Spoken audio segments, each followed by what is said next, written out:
Zookeepers of Reddit, what's the lowdown, dirty, inside scoop on zoos?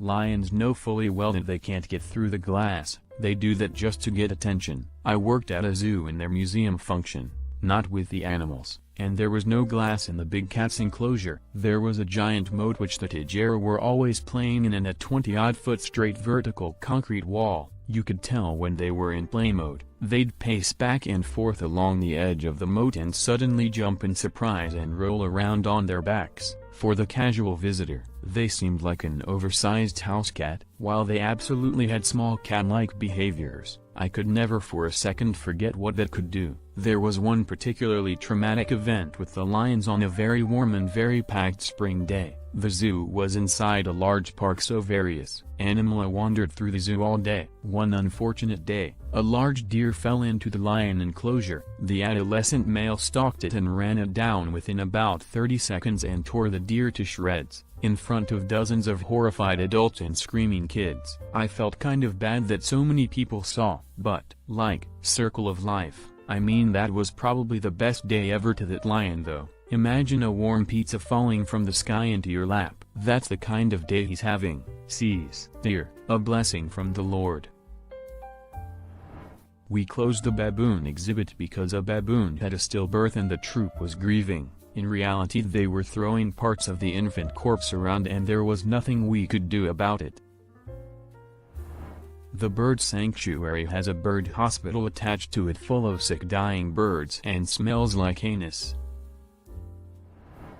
Former CO worker got a job at the aquarium. He was basically the night watchman, making sure nothing exploded when the aquarium was closed. The thing is, he can't actually do anything about it. A ray jumped out of the open touch pool, so he gently picked it up and set it back in the tank. No harm done. Ray is fine. He got chewed the duck out for handling an animal. Policy is to call the expert handler for that department and have them come in, to avoid any liability and whatnot. By the time you get them to pick up the phone at 3 a.m., get up, and drive into the city, it'll be like 40 minutes at best, assuming they came in at all. So his job was really to just stand there staring as the animal suffocated. He ended up quitting when he tried to call out sick because he had the flu so bad he literally couldn't stand up straight, and part of the job was to walk the narrow hanging walkway over the largest tank in the world, which includes sharks, alone.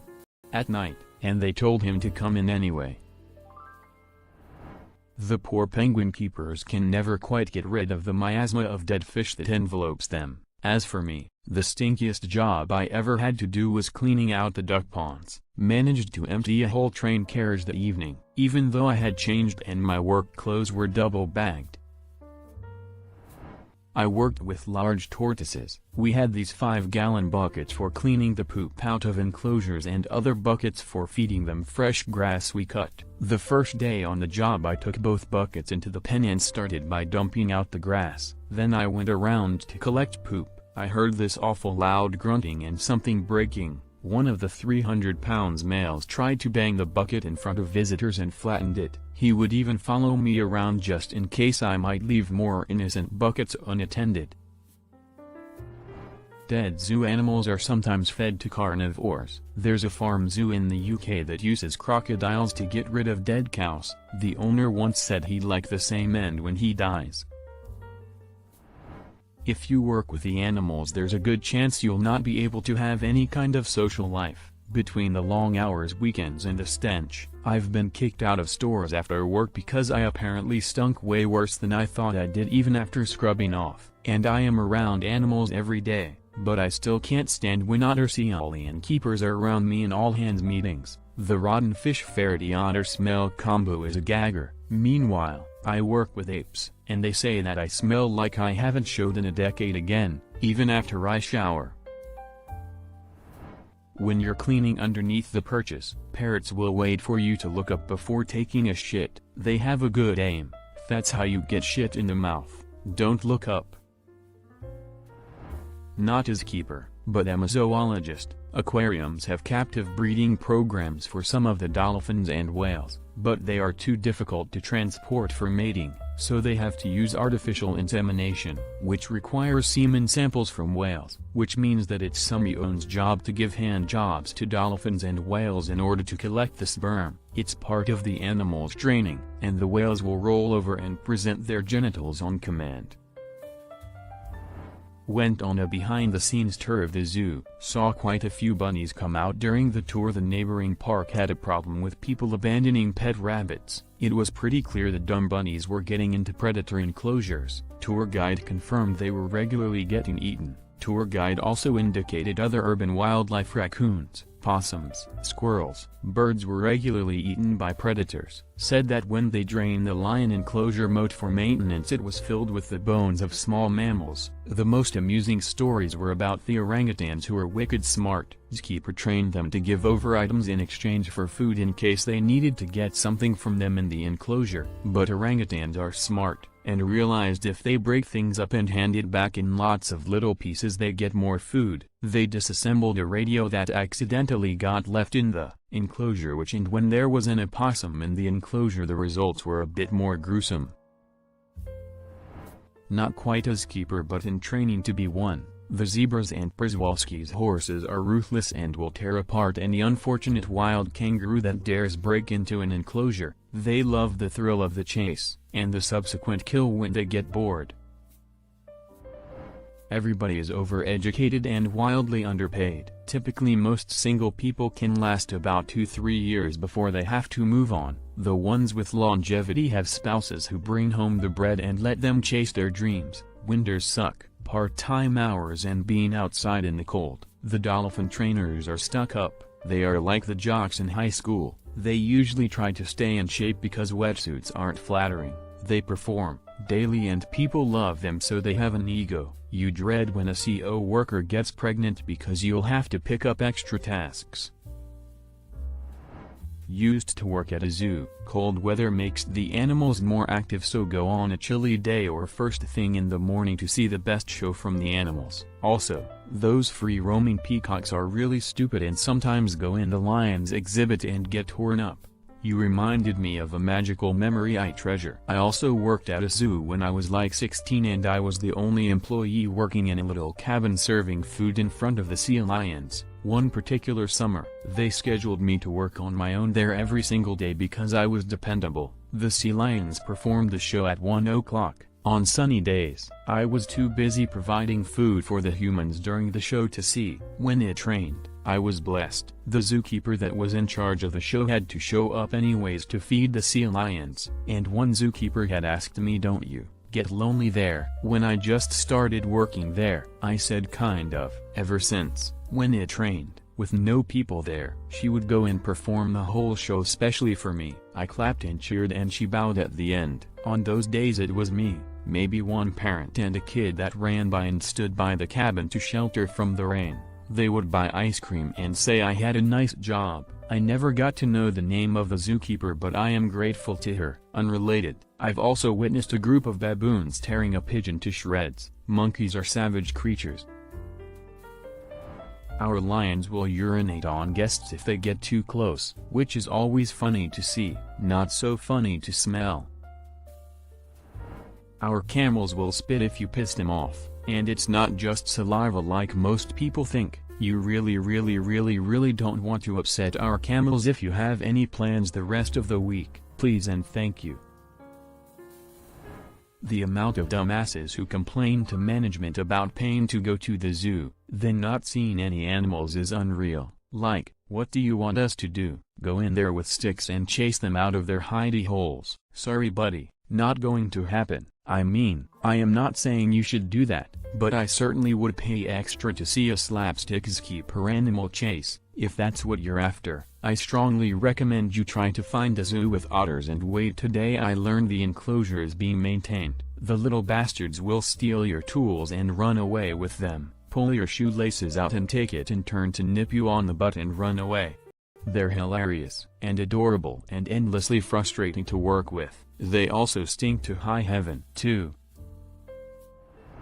The path to being a keeper is rough. It can literally start with working a concession stand at a zoo with a college degree making minimum wage, and the path to mobility being talking to the other keepers to the point they'll let you clean the cage of the animals they keep. Do that a few years and hope that position opens. Not necessarily one that you want, but any, because getting in the door is hard, high demand, low supply. It is a job where you really need to love the work and be okay not making much money. Source: friend followed this path at a zoo that is known the world over. The amount of injuries you can just casually pick up from animals is crazy. I've been kicked in the chest by a kangaroo, almost raped by an emu, attacked by a wombat and a bat, bitten by a monitor lizard and a carpet python, had a rhino charge at me, and been scratched by a macaque. My old boss has this badass scar from a snow leopard attack, and this guy I work with now has his entire left forearm mangled from an orangutan attack. It also shocks you how dumb people can be. There can be a huge sign that says hello, I am an echidna, not a porcupine, and people will still ask if that's a baby porcupine. You get used to the same jokes every day, like when you're cleaning up the outside enclosures in view of the guests. Someone will eventually say, oh, what a strange animal, I wonder what kind it is. In regards to seeing a human, or the amount of people who scream hump day when they see a camel, I have no qualms about picking up animal shit barehanded. I know what my animals have been eating, I know what's in their digestive systems, and to me that makes it more bearable. I can have long discussions about poop consistency with my CO workers, and in fact, that's what a lot of general health talks are about. Homer's stool was a little looser than normal this morning. I wonder if something happened overnight to stress him out. You get used to being stinky. I currently work 8+ hours with primates daily, and I feel awful for the people who share a space with me when I go to the gym directly after work. Primate poop smells very similarly to human poop. When I was at the zoo, I smelled exclusively of rhino piss and I could not get the smell off of me. Emu edit: regarding the emu story, I was cleaning out the emu's outside enclosure and was told not to squat down in front of him as he was in season, that is, its mating season. Well, you can guess what I forgot. I squatted down in front of him to pick up some shit, and I found out the hard way that ratites, flightless birds, do not have a cloaca, and in fact have penises. Orangutan edit: orangutans are not the gentle giants you think they are. All apes, and I mean all apes, have the capacity to maim, disfigure, kill if you piss them off enough. Don't look primates directly in the eye for an extended period of time. Don't smile at primates, and for the love of God, don't invade their personal space. I used to volunteer weekly at a large zoo, and at one point management started doing monthly dangerous animal escape drills. Someone would run around in a lion onesie and we'd have to react as if one of the large animals had escaped. It was hilarious, but one of the funniest things I was taught was that if an incident did occur, you have to tell the nearby guests to get inside only once. If after that they refused to follow you indoors, the protocol was to hole up in the large activity center buildings. You're to leave them there, go inside yourself and lock the doors. It makes sense because people can be very stupid and you don't want to risk everyone's lives because of one Karen, but it amused me no end that the protocol was to just let them get mauled. Wife was as keeper in Dallas. Safety protocols for when a large, dangerous animal escapes its enclosure dictate that you lock yourself in whatever room you can get to quickest and grab the nearest weapon, which, for most keepers, was a broom or rake for cleaning up animal poop. My mom worked at a zoo when I was a kid, and there were some things that were kept under wraps. For one, a hyena escaped once and they had to track it down. Also, a pack of dogs got into the zoo and killed most of the wallabies. The worst story was that a group of teenagers broke in the 80s and pulled the legs off of the flamingos. That one always really bothered me. Be careful walking by the open-air monkey enclosures, because poop isn't the only thing they'll fling at you. It's like that scene from Silence of the Lambs, when Clarice is going to see Hannibal Lecter. You know the scene I mean, only much worse. I worked at a zoo in a northern country, can't say which as it'll give it away, which had a white tiger, and was quite famous for it. One day the zoo announced the tiger had died of natural causes. Whilst working there a few years after he died, I was told by a keeper that there was actually a problem with the electric fencing in his enclosure that the zoo managers refused to pay to get fixed. Thinking it would be fine, he was electrocuted to death a few weeks after they found the problem. They covered the whole thing up by saying they weren't sure how he died, but that he was old. It's still a zoo secret to this day. Not a keeper but worked at an Aussie zoo for 6 years, and was lucky to work with life science staff often. In the case of that zoo, and it isn't unique, keepers are required to have a bachelor's degree and make poverty wages, treated like shit and paid like shit because there are always new, young graduates that want it as their dream job. Pseudo-intellectualism is used to create a strict hierarchy between the majority of the keeping staff and the few in management and leadership. How something may look for a paper or a philanthropic effort takes precedent to actual animal welfare. There was an intense in-group culture to ingrain delusions of grandeur about sporadic, piecemeal wildlife conservation efforts being done. The keeping staff mostly stayed sane by making truly deep relationships with the animals they care for. These animals are definitely loved and treated the best those individuals can despite frequently terrible decisions and mandates from leadership. I heard about this from a CO worker at a small zoo I used to work at. If any animal escapes before the zoo opens to the public, the zoo is supposed to shut down completely for the day. Often though, for smaller zoos they can't afford to lose a day open to the public. So if some specific types of animals escape, such as reptiles or small animals, they will just keep open while having keepers look for the animal. This sort of thing wouldn't fly by me on my days as a keeper. I never had anything escape other than a harmless tortoise, but I remember hearing from other co-workers that they just listened to our boss and opened even though a small but somewhat venomous snake was on the loose. Consider subscribing if you enjoyed this video and if you want to see more of Reddit universe.